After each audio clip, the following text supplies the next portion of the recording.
Hello, my name is Salty, and I am a motorcycle addict. Welcome to tonight's meeting of degenerates and a few honorable, uncorrupted souls, but that is still up for debate and would make this political. So let's get on with a 56th episode of Live at 5 on this Wheelie Wednesday. Time to grab the clutch and shift into third gear, twist the throttle, and let's get into tonight's episode. Within the Badger set, a different type of hole. That being said, in this off season, please remember those riders suffering through winter with a PMS, park motorcycle syndrome. Our bikes suffer too. Still trying to convince my wife motorcycles are good financial investment. She doesn't agree, but I'm willing to trade one basket case for another. Maybe you'll have better luck with her than I do. Let's all sit back, talk about motorcycles and lifestyles. It's all about the adventure. Most of all, remember, chopping ain't easy, and if I wanted to ride something easy, I would have called your girlfriend. Moderators, please control the trolls and engage upon with politeness and positivity and an added dash of sarcasm and ill-mannered humor to enlighten the rest of the inhabitants of the chat. If that troll makes the choice to re-engage the moderator or myself, it is his choice to carry on or terminate.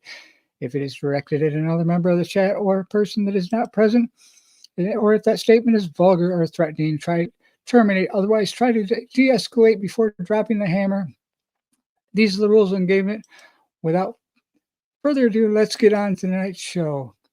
Tonight's special guest edition of Salty Badgers Chopper Talk Tales from the Road is coming to you live through StreamYard on YouTube from the Badger set and streaming to you on Spotify, Apple Podcast, Amazon Music, and iHeartRadio. So my kids have no excuse to miss an episode unless, of course, I just plain bore them. And, of course, that's probably the way it is, and I understand. So without further ado, we're going to roll that intro. Salty Badger arriving.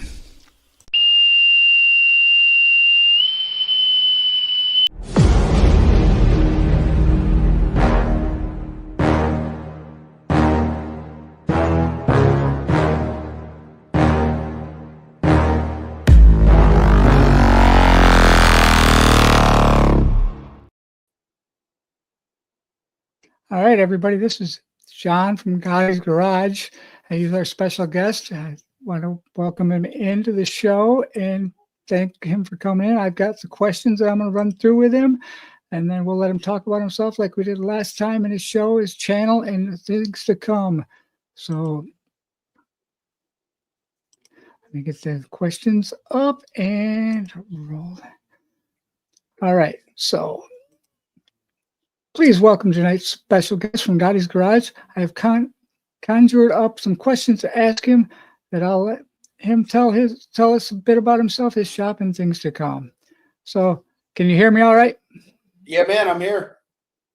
All right. First question I have for you is, when was your first memorable motorcycle experience? Oh, geez. Probably when I was maybe 6 years old. My grandparents had like a, country house or a woods house, whatever you want to call it. We call them camps in Louisiana, where I'm from. So we went there with my parents, and there was a Trail 50 sitting in the living room that hadn't run in forever. And I instantly went to Badger and my dad to get it running so I could ride it. So that was first time, shortly thereafter we got it running, and I was, learned how to ride on that little Trail 50. Nice. Yeah. I started out on Trail 70, I think was my first one. Yeah. There was one of those there too, a CT70, which when I was a kid, I thought was the ugliest bike in the world. Not having a traditional looking tank. Yeah. I hated that thing. Yeah, I hated it because we had that weird tank, that weird seat, and then like those really weird handlebars on them. The handlebars were really strange. Yeah, that would they think they would fold down so you could put it in the back of the truck or something. Yep, they did. Yep, but that's exactly now how I'd love to have one now. If I ever find one, I'll probably buy it just for the memories. Yeah, yep, and they're collectible now. People collect them things like I know. Yeah, they've gotten kind of pricey. Yeah. So the next one I have is, who was your biggest influence in regards to motorcycles? My dad got me into motorcycles. So when my parents got divorced, my dad instantly bought a motorcycle. And I mean, I rode thousands of miles on the back of that bike with him. Um, and then as I got older, I got into drag racing. And a buddy of mine who I worked for during my days in college at his shop, Dan Wagner, he's a kind of a big time in the pro mod motorcycle drag racing scene. Um, Taught me a ton about motor building and machine work and stuff like that. So um, kind of people no one knows, but those are the people that really kind of set my foundation for motorcycling. Right. Yeah, that's always good. I mean, that's the best thing to have, especially when you're dad and you can kind of share that passion with your dad and going Yeah, into it yeah, like that. yeah, we did. Yeah. Yeah. So next one is going to be, when did you start professionally working on motorcycles?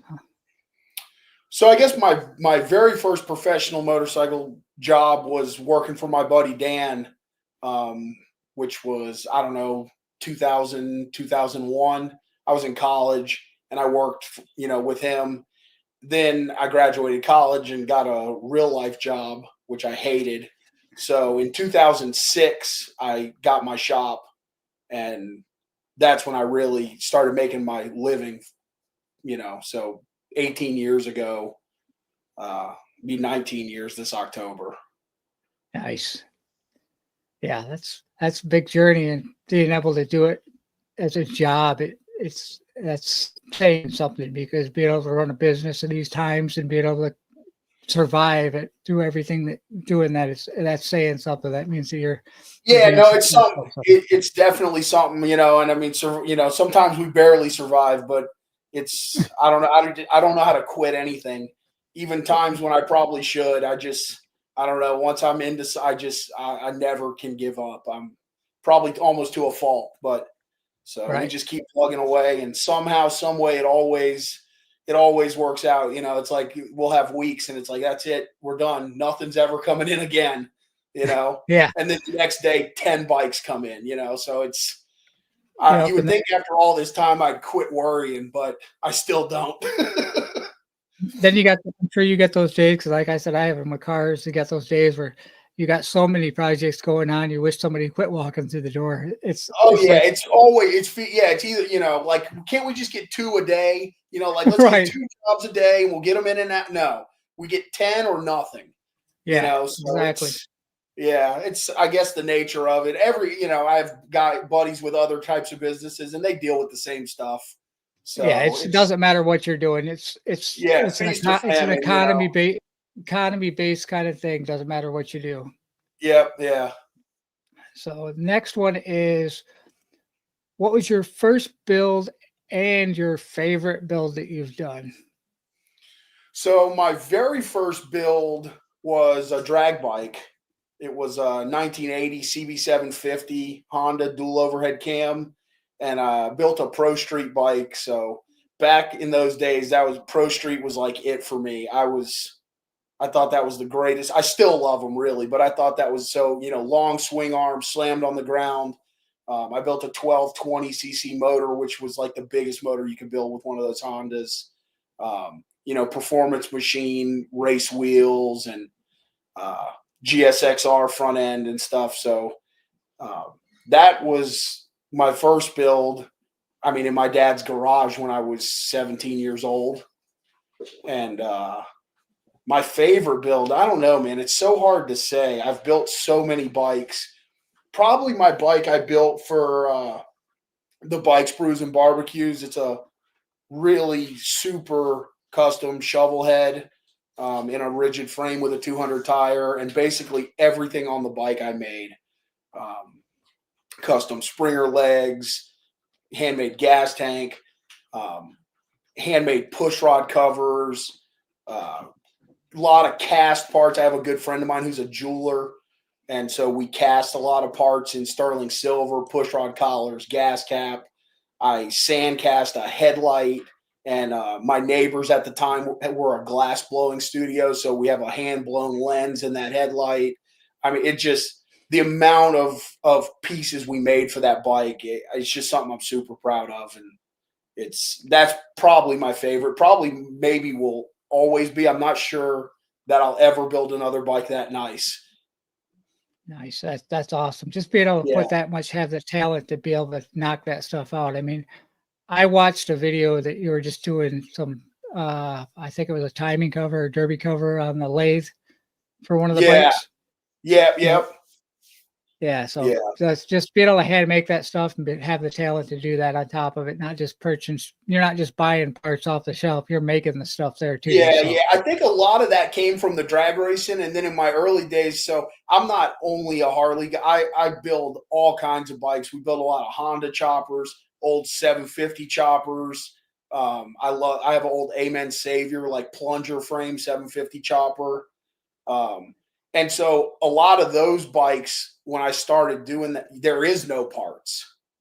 right. Nobody makes really much, many parts for these weird random Jap bikes. So when you start building choppers with those, you basically have to make everything. And so that's kind of what led me there. In my younger days, I couldn't afford a Harley, so I would just chop whatever I could find. Right. Yeah. So I'm gonna put his link out there in the description afterwards, like I do. Everybody go over, definitely check out his channel because he does some amazing stuff. He's got a lot of talent. He's got a lot of builds going on. So we're gonna continue on with the interview. And the next one is, do you have like a trademark or a personal signature you do on your builds that ties them all to you, or not In really? my early days, I would say I did. Now I think I build so much different stuff. I don't really anymore. All my builds usually are going to have at least a small handful of one-off handmade stuff. But as far as like where you look at a style of a bike and know I built it, I don't think I have that anymore. In the early days, a lot of my stuff was very drag bike looking. These real super long, stretched out, rigid frames, low handlebars, real super crouched, like leaned over position, like a race bike. But I've deviated from that so much over the years. The styles change. I don't necessarily love that style anymore. Like when I look at stuff that I built in 2008, I'm kind of like, Yeah. they're cool, but I've progressed. My skills have improved. Yeah. I hope that in 18 more years, I look back at the stuff I'm building now and think it's beneath what I've done then, because I hope to always be getting better at what I'm doing. If Yeah. not, I don't like stagnating. I like to try to learn a new skill every year. Something, like last year, I got into the sand casting, and I really want to get much more proficient at that. Nice. This year, I'm hoping maybe to be able to get a CNC mill and start learning that. I have a plasma table CNC, so I have a little bit of CNC experience, but so yeah, I don't think anymore I have a style that pins me down because I've just built so many things over the last 18 years. Gotcha. It's funny too because like the style comes back around. You speaking like the long drag, low handlebar drags. The diggers are making such a big comeback right now that it's Yeah, crazy. yeah. It's like the long choppers, the skinny long choppers. I mean, 20 years ago, you didn't see that. It was all these giant 300 tire bikes and whatever. And now Yeah, the like 70s chopper has kind of made a real resurgence. So I don't yeah, know. I hope we don't get back to these big giant back wheel choppers, but we might one day. right. Yeah, yeah. So I'll move on to the next one. I see you do other builds. Do you do like bagger builds besides cars and things like that, or? Yeah, we'll build whatever anybody wants to pay for. Gotcha. At the That's end of it. the Yep. day, I have what I personally like, but I'm running a business. Right. So Yeah. And you can't turn away money. I built a frame for a lay frame bagger with a 36-inch front wheel on it for a guy 6 or 8 months. I mean, the thing looks like a giraffe. It is the most Jeez. ridiculous thing I've probably ever done, but you got the money, we got the time, Right. Yeah. And that's like, I like those bikes. They're works of art. And Yeah. but it's not my style. Like I'm a chopper guy. I like the choppers Yeah, and things like that. I like it. I know the work that goes into them and the craftsmanship. yeah, that's how I I like baggers. I actually have a couple of custom baggers I built years and years ago. It's the bike I've owned the longest. I have a KZ 1000 police bike that was a California Highway Patrol, like a chips bike Yeah. Yeah. that I built into a custom bagger. And it has a Nice. 23-inch wheel. The wheels, like a 23, maybe a 26 to me look good. Once you get bigger than that, they just start to look too unproportioned. Yeah. They So look big wheelish. on a road glide with a big fairing, a 26 to me looks really nice. Anything more than that, you start getting into these 30s, 34. They're just insane looking.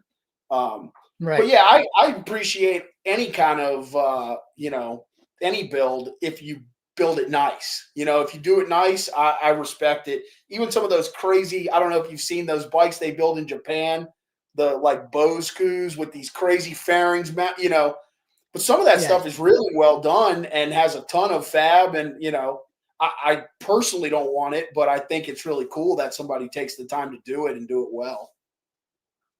Yeah. The Thailand guys that put out some of them choppers, but they're riding their tanks Oh, above their head. Like yeah. Yeah. They they're, build they're cr- a lot of just the cool, way they look super is just long so awesome. choppers. Yeah. And most of those are all like old 750 single cams and like KZ motors and stuff, which are, I'm because of the drag racing, I always lean back. If I see something like with an inline four Jap motor that's built cool, it gets me. I love them. Yeah. Yeah. That's definitely sure. That's for sure. So when you're building the bike, does your build kind of stick to the original plan, or is it start to finish, or does it kind of form itself as you go? Because when you start building them, Yeah, I mean they mostly kind of, I never get rigid on anything. So I always have a sort of a basic plan, on the stuff I'm building for myself. When I'm building for a customer, that's a completely different deal because it's usually agreed upon. And I don't, if I find something that I definitely want to change, I'll try to convince them. But on my own bikes, I'll have a general plan, and then sometimes what I do sucks, and I'm like, oh no, like I thought this was gonna be really cool, and it doesn't work, and I scrap it and come up with something else. It just I never get married to an idea. So if I think it's great and it turns out not to be, I ditch it quick and find something that is great because right? yeah, if you get too hemmed into these certain ideas, again, you can't learn, and I don't think you're going to build the best bike if you are too rigid in what you want. That's a good way to put it. I mean, that's true because that's the way. Like all my builds seem like I have this great idea. Like this is the way I'm going to do it, and then halfway through it, the bike looks completely different, and I've changed everything. I got a pile of steel sitting on the ground, like Yeah, yeah. I mean, so. even like when we did that 24-hour build, so that bike I really had to design and really sort of nail down everything because we were trying to do the whole thing in 24 hours. And Yeah, even on that, throughout the night, there was things I'm like, no, this is crap, and we ditched it and sent the guys across the street to the warehouse, try and dig up something else, go look for another fender because the fender that I right. thought I wanted just looked terrible. It didn't fit the wheel right. So they were over there But stripping parts off old projects, so for we had a fender to put on it. So for a 24-hour build, though, that bike turned out real good. It was pretty impressive. I mean, it was yeah, I'm start to pretty finish proud in of that. 24 Just, hours. I mean, it's not the most custom, obvious, but there's still some cool, I made the wheels. I don't know if you watched all the stuff leading up to Yeah, it. Okay, yeah, yeah. so I made the Well, I didn't wheels. watch it. Look, I caught it like right in the middle of it, but then I went back and I watched like all the videos leading up to it, the Oh, whole okay, cool, thing. yeah. Yeah, No, that was something yeah. I'd been wanting to do for a long time, and that was pretty cool. I was happy with how the bike turned out overall. That's another one that's on my list to get on the road this year and actually ride. I definitely think you need to be a contestant for one of the biker build offs there that they've been talking about bringing back. I definitely think you should have a shoe in that because you did it in 24 hours. So Yeah, we'll give it a go for sure. Some of these they're giving like 6 months and stuff. You did that in 24 Oh, hours. So geez. Yeah. Yeah. 6 months is nothing. Yeah. That's yeah. easy. I can do it by So myself in that time, probably. right. So next one is, so would you say the chopper crowd is different than the rest of the motorcycle community, and how do you think, in your own opinion, that is? I mean, yeah, in a lot of ways, I think, um, generally speaking, I think the chopper crowd is a lot more built up of a lot more people who are builders, or at least, either novice and or professional. A lot of home builder guys and stuff like that. Whereas a lot of the other, like the weekend warrior Harley guys and whatever, it's just, they like to ride and that's it. They can't change the spark plug on the bike. So I think when you get together, with those people, the chopper guys have a respect more for the bike, they and the building, which is what I'm into even more than the riding. Where the other guys, they're more into, they want to ride to, the breakfast thing or the bar thing, so I think in that regard, you get a lot. To me, I fit in more with those guys because I want to talk about building the bike, not what trinket I got to bolt on it, or where we're going to ride. I don't hardly even care if I ride. It's, you know, Right. Yeah. but I could sit and talk to you all day about building something. I could talk to you for 3 hours about building one stupid little part, probably. Because it's just that's what I love about the motorcycles is the building more than anything. And so I Yeah. just the rider guys, they're all everybody generally is good people. Motorcycle people are good people generally. I find, you know, you're broke Yeah. down, guy's on a bike, he's going to stop and check on you, all that kind of stuff. So in that regard, I think everybody's sort of the same, but just I fit in more with the builder people. Right. Yeah. Because and that, like, I've noticed, like, at the shows and everything, that it's not about the trophies. It's more about the bikes and like the community of it. And it's always nice to win something, but when you go there and Yeah, everybody starts talking about the bikes and you start talking about it, and the friendships and the relationships that you build with the yeah, other builders, yeah. what makes it And tight. a lot of those shows, man, I mean, they're just, they're so political. Yeah. I tell people all the time, you want to win a show, you just got to enter the right show. You know, Right. Yep. And when you you know, win, you're gonna lose friends when you win because yeah. people are gonna be People, mad. like I feel bad sometimes. Like we went to that Arcadia show after the day after the 24-hour, and a couple of my customers came and brought bikes I had built, but their bikes, and they didn't win anything, and both my bikes won. And I'd rather they win because I don't Right. really care, Yeah. But I think I would have preferred for them to win and me not. Yeah. Yeah. That's the way it is. Like, I mean, my experience, like I told you earlier, was taking my son's first build around. That was nice to see him get the trophies and see him Exactly. Yeah. experience that. But for me, it's more about, talking to people like you, learning more about people in the industry and learning the industry. Yeah. So the next one is, what would you say is your damn man, I did this moment, like hey, I figured this out. Man, I still haven't figured it out. I don't know Right? if I ever will, you know, probably, Yeah. I mean, I've had moment like, so pre 2000, like 2006, I got into business. 2009, especially in South Florida here, I mean, we had a drastic crash in the economy. Like, I don't know what it was, but it was like something like 40% of people lost their homes to foreclosure. I mean, it was ugly for people in business, especially people in a business like mine that is completely unnecessary. You know what I mean? If you're losing your house, you don't give a shit about your motorcycle. Right. So Yeah, exactly. we rode that storm out. I moved to this tiny little building that flooded every time it rained. I mean, it was just a disaster. And so about 2011, I business was starting to creep up again, and my neighbor in this crap building owns a ton of buildings in our area where I am. And he came and he said, "Hey, I just bought this building over here. It's 4,000 square feet, freestanding building, like my own parking lot, everything.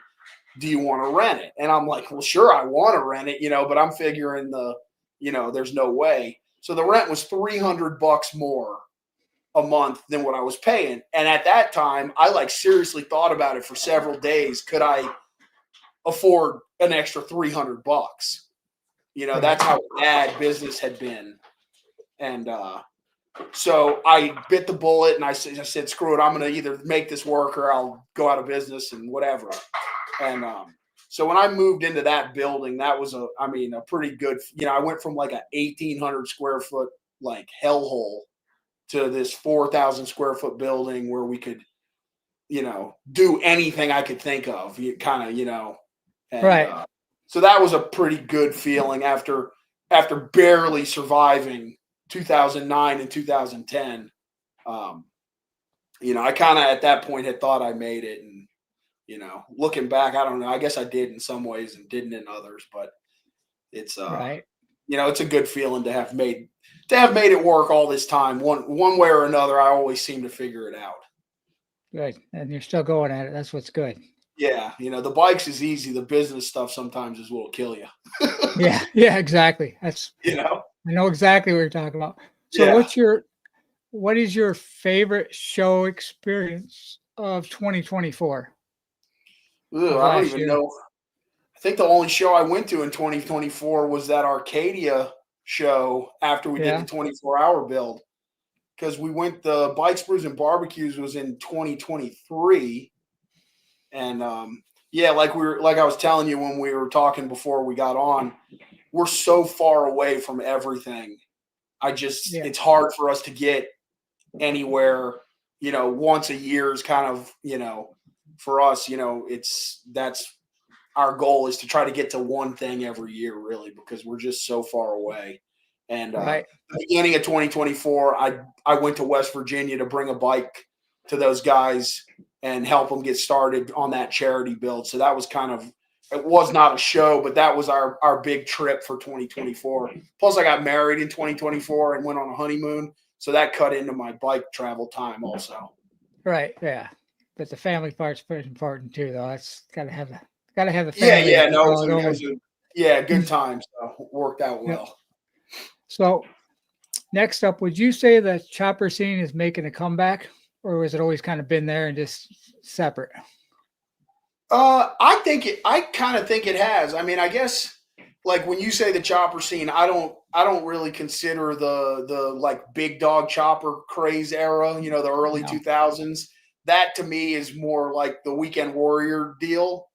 I think the internet has done a lot for chopper building because it's allowed so many people who didn't grow up with, like you said, your dad and your grandpa and me, my dad. And, like if you didn't know anybody, if your dad was an accountant and was into playing golf, but you love motorcycles and you didn't know anyone, how did you learn 30 years ago?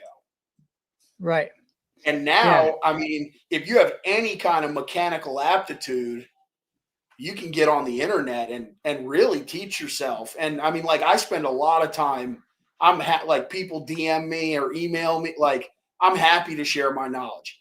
That's one thing that worries me is I'm 44 and I'm like sort of the young guy. I don't see a lot of guys much younger than me. And so I wonder, like, I think it's booming now, but I wonder how long it'll continue. I mean, that right there is part of the reason why I kind of do this. And I'm bringing my kids and I even bring my grandkids around it, because if we don't share our knowledge and our passion with the generations coming up, this is something that's going to die off because they don't have the interest in that. The kids aren't like we were when we were growing up. Yeah, like I would love, that's one thing I've been, for the last probably 10 years trying to find a kid 18, 20 years old to bring in and build into somebody I could turn the shop over to at some point. Right. Because I have one daughter, she's 7. I mean, who knows what'll happen when she gets older, but she couldn't care less about motorcycles now. I mean, she, I try and want to get a mini bike. You want to no interest at all. Yeah. I've got one son, a son-in-law, two daughters. They're all somewhat into motorcycles, but my granddaughter, my 3-year-old granddaughter, the one that rides in the tank of my chopper, she's like Yeah, all into it. She'll steal the show at a chopper show. She'll walk up and start talking to the people like she knows what she's talking about. that's cool. Yeah. So, but so what is out of the motorcycles that you have? Because I know you said you had quite a few of them, but what's your favorite one to get out and ride? Because I know you don't ride a lot. So, like, Yeah, I what's your don't ride very much. I have a Victory cross country. That's like my regular bike if I want to like take my wife or something and ride. And it's very mildly customized. Um, other than I have an 83 FLH that's got a 100-inch Evo motor in it, which is pretty cool. That's probably the most I've ridden. It's kind of I don't know. It's like FL, long FL fenders, fat bobs, kind of stripped down, super low, um, baby apes. Still got a swing arm and shocks, not a rigid frame. Uh, that bike I ride probably more than anything else when I ride, except if I'm riding the Victory. And none of the rest of my bikes run because they all need batteries and carburetors cleaned. And I have a little V-Star 650 bobber, which is actually like some of these little Honda bobbers are so fun to ride. They're like it's like riding a dirt bike. You know what I mean? The bike weighs nothing. They don't have tons of power, but they get up and go. Like 0 to 60 real quick. So I just got my V-Star. That was like on New Year's Day.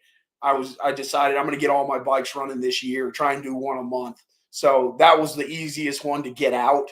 So I got that running. I've been riding that to lunch a little bit here last few weeks. And it's super fun to ride. I mean, you can't really go very far on it because it's got no power. And I'm a big bastard. I weigh 280. So, but gotcha? it's good to like zip downtown to go eat lunch and stuff. Right? Yeah. So what? The last one I got is what events might someone see you at this year? Like, what are your plans Well, we're coming going up? to be at Cycle Showcase for sure. I possibly am going to be at Willie's in Daytona.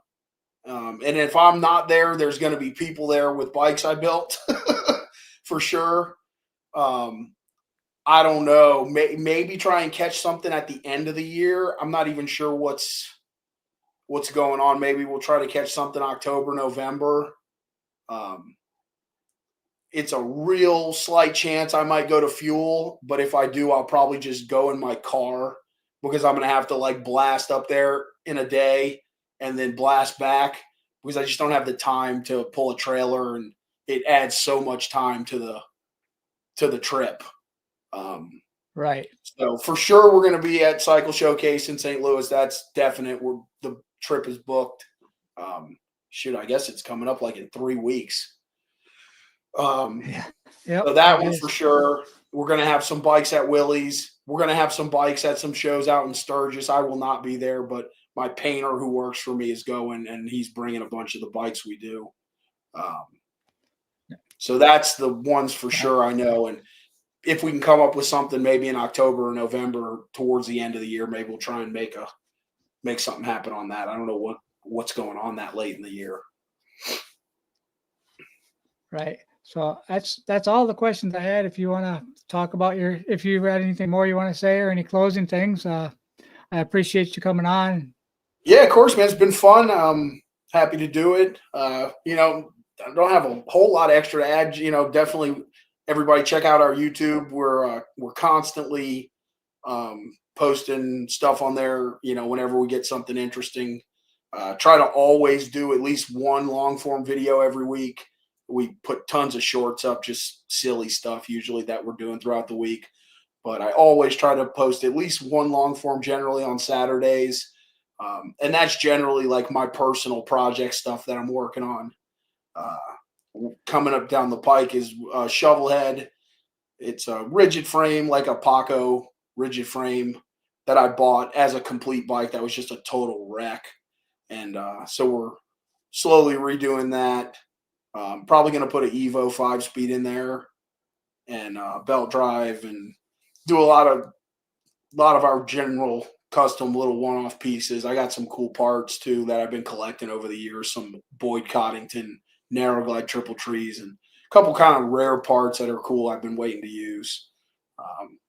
But it's not going to be anything too crazy, just kind of basic shovel head bobber with our little bit of custom touches. So that's going to be, once we get back from Cycle Showcase, that's going to be our kind of Saturday videos probably for the next, I don't know, however many months it takes us to get that done.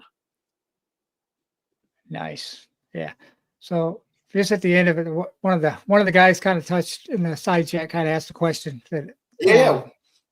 He says, is it necessary to go to Sturgis if you're a builder? That's kind of one of those things me and you were talking about before too. I don't know. I mean, it's not necessary to me. I've never been, and people try to get me to go every year, and I think I would go to Sturgis when the rally was not going on to ride. I hear it's amazingly beautiful out there. I don't know. Like, am I going to go out there and pick up business? I really don't think so. And so I'm kind of like, I don't think it's necessary. Maybe I'm wrong. Maybe that's the missing piece. I've never been to Sturgis, but I would love to go to Sturgis. I'd probably move to South Dakota if my wife didn't hate the cold. It looks amazing. I've never been there, but I mean, it looks like an amazing place. So I'll probably go one day, maybe, one day they'll wear me down and I'll go. Yeah. So, well, that is all I have. I'm going to start wrapping it up. I appreciate you coming on. I'm going to share all your links and watch. I'll kind of trim the fat on this a little bit. I'll put a nice little video out and I'm going to stream it to all the stuff and make sure and tag you in it. And I'll put your links in it. We'll share all your social media and everything. So to get absolutely, you, try to get some stuff out. Good talking to you, and holler if you need anything. All right, I'll do that. You do the same. So I'll save my contact information, and maybe I'll see you in St. Louis. If not, hopefully I can see you somewhere along the way. Maybe if you make it out, for sure, come say hi. All right, I'll talk to you later. All right, man. Have a good night. You too.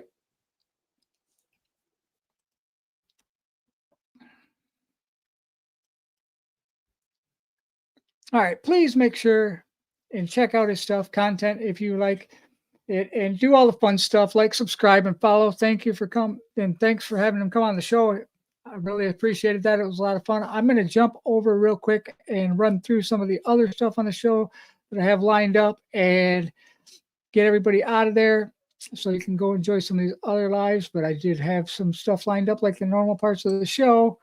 There's some upcoming lives and things that I want to share with you guys and get you moving along so that we can get all that stuff done. So upcoming live we have, I'm not going to share videos and stuff on it. I'll throw the links out later, but I just want to get that stuff out there.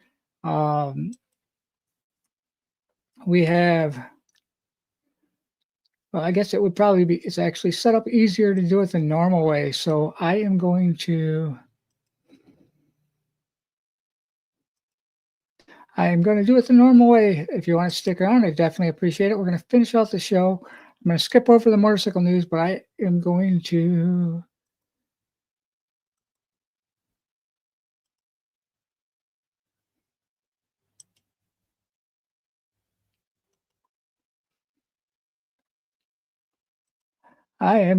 share the real quick here.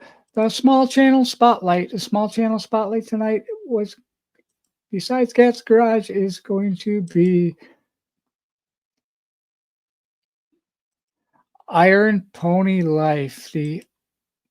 Why is it not working? The Iron Pony Life has 324 subscribers with 171 videos. Welcome to Iron Pony Life. Dive into the motorcycle world with weekly content celebrating the passion, culture, and rivalry of Indian, Harley-Davidson, and other iconic bikes. Hosted by Chris, a dedicated Indian rider, and a co-host Tracy, a Harley enthusiast. Iron Pony Life explores everything from the latest racing action and gear reviews to custom bike trends and motorcycle safety. Our channel covers the best of southeastern Indiana and northern Kentucky rides and events and features guest interviews, live shows, showcases, videos keep you inspired on and off the road. Whether you're a seasoned rider or just starting out, join us for the experience and thrill on two wheels and get a fresher perspective of the world of motorcycles. Subscribe for your weekly episodes and ride along with us on Iron Pony Life, where every ride tells a story. I will share those links in the description afterwards. And that brings us to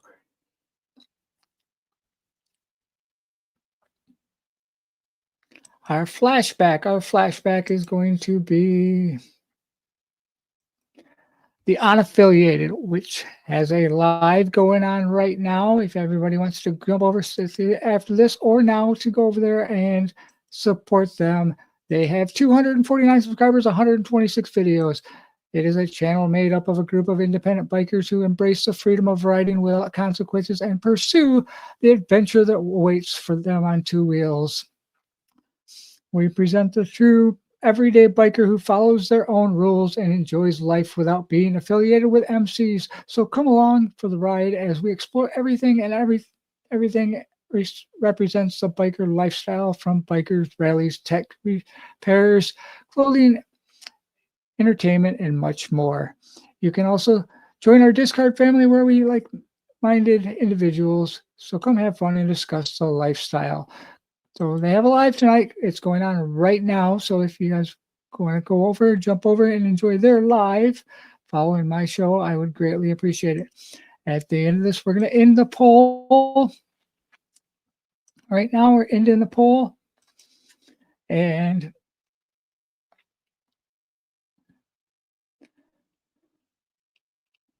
you guys can see the poll results there as they are showing up. And we're going to move to our upcoming lives. Upcoming lives are coming to us, first of all, from the unaffiliated, it's Respect. So get over there, check out Respect with the unaffiliated, and enjoy their live. They always have good content. Following that one is going to be coming to for Full Throttle live in 15 minutes at 7 p.m. They will be doing a special on upcoming events and everything with a special guest on their channel also. So if you have time and nothing else to do, get over, support these other channels, and watch these lives. After that live, seems like today is the day everybody is going live. At 8 o'clock, it's Dr. Harley's live. So at 8 o'clock in 75 minutes, you can go over and see his Wednesday live. That's always a good time to hang out in his side chat, listen to his stuff. He always has good stuff. Everything he puts out is good content for the motorcycle life. Also in the motorcycle community is from Mike Ball in 74 minutes is California Wildfire Apocalypse. Mike Ball has a very good channel, and also to go over and check out, show him some support. And last one we have coming up is a late night evening coming in 3 hours from Retired Rider is having a live at 10 o'clock. So everybody that's still up and not doing anything, get over there, show him some support, and let's check that out. So with that being said, it's getting towards the end of the show, where I say thank you to all of my subscribers and everybody that tuned in. A special thank you to our special guest.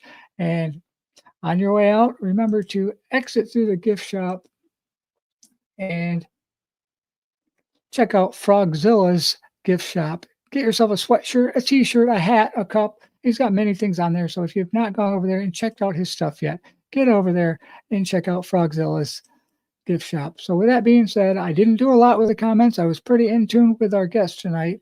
And before we get out of here, I'm going to run through the comments real quick. And Dumb Old Fool, thanks for coming in, making a comment. Motobomb Virginia, thank you. Evil Rick, thank you, everybody. Definitely hit that like button. Thank everybody for coming in. Sorry I didn't get a lot done on the side chat. I tried to do as much as I could with everything going on, but it was another good guest. I appreciated that. So now's the time. I don't want to take a lot of time away from everybody else on the other exciting lives that are going on.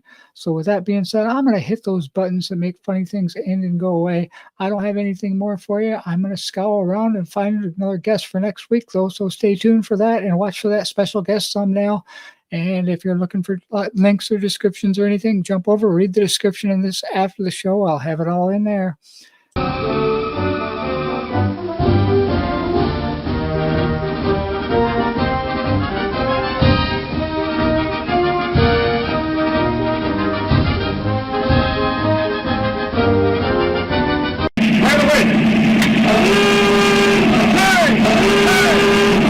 Sweepers, sweepers.